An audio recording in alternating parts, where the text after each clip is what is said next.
Hello दोस्तों, स्वागत है आपका आपके अपने YouTube चैनल पर। आज हम आप सभी लोग के लिए एक सोहर गीत लाए हैं। अगर आप हमारे चैनल पर नए हैं तो चैनल को सब्सक्राइब कर लीजिएगा, गाने को लाइक और शेयर करिएगा।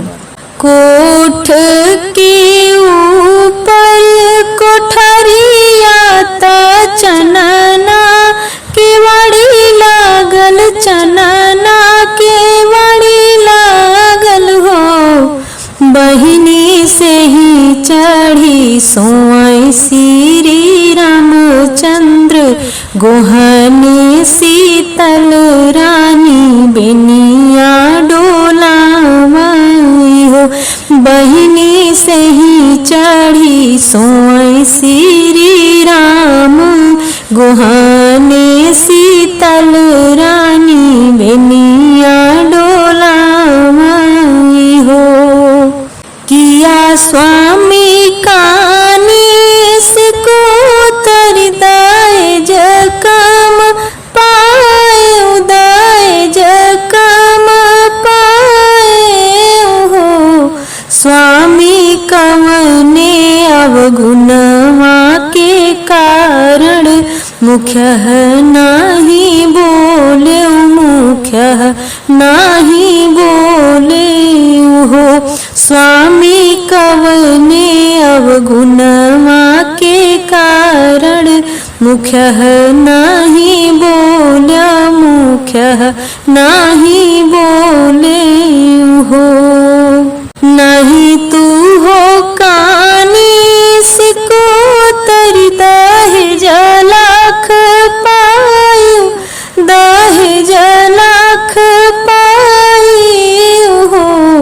धना तू तहु दुई जी का चांद, तकवने रथ बीन, कवने रथ बीन हो।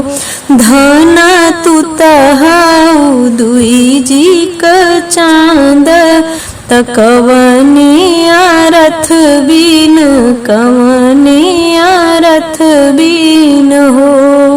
जतिया तहवै सुवरियाता सुनाता, घिनवन लागई सुनाता, घिनवन लागई हो। बहिनी आगे पीछे चलाई छायनवा, गजब नीक लागई, गजब नीक लागई हो। बहिनी आगे पीछे चलाई छायनवा, गजब नीक लागई, गजब नीक लागई हो। बोलिया ये राम बोल, बोलही नाही जान, बोलही नाही जाने हो।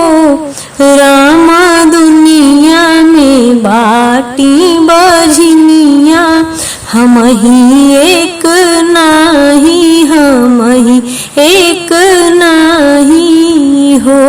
राम दुनिया में बाटी बजनिया, हम ही एक नाही, हम ही एक नाही हो।